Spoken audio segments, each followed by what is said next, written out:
My name is Jamie Stoker and I'm primarily a portrait photographer.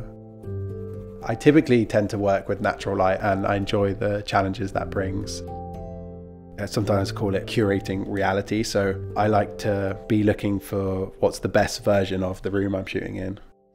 For kind of 2 or 3 months of the year, I'm shooting backstage at the major fashion weeks. And then when I'm back in London, that work tends to lead mostly to portrait commissions, shooting fashion designers, artists, people at work within the creative sector. When I first started shooting, especially in a more documentary style of portraiture, at the time I was using mostly like a 35mm lens. And then over the years, I started moving more to a 50mm because it enables me to curate a bit my subject and the environment we're shooting in. One thing I noticed today with the 50mm f1 is the actual sharpness wide open. Obviously you can crop things out at the edges of the frame, but you can also crop things out with your depth of field.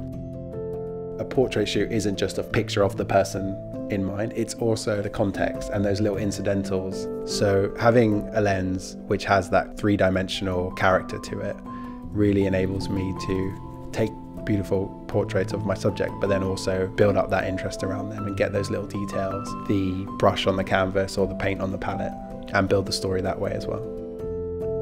The kit I bring varies shoot to shoot, but on a portrait shoot which is relatively low-key, I personally really like to just commit to one lens, and then that really enables me to not be worrying about different lens choices or different zooms and start looking for what are the interesting kind of points of view.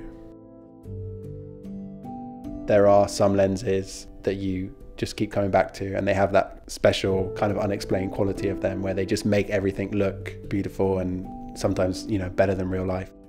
And those are the lenses you really rely on and keep coming back to.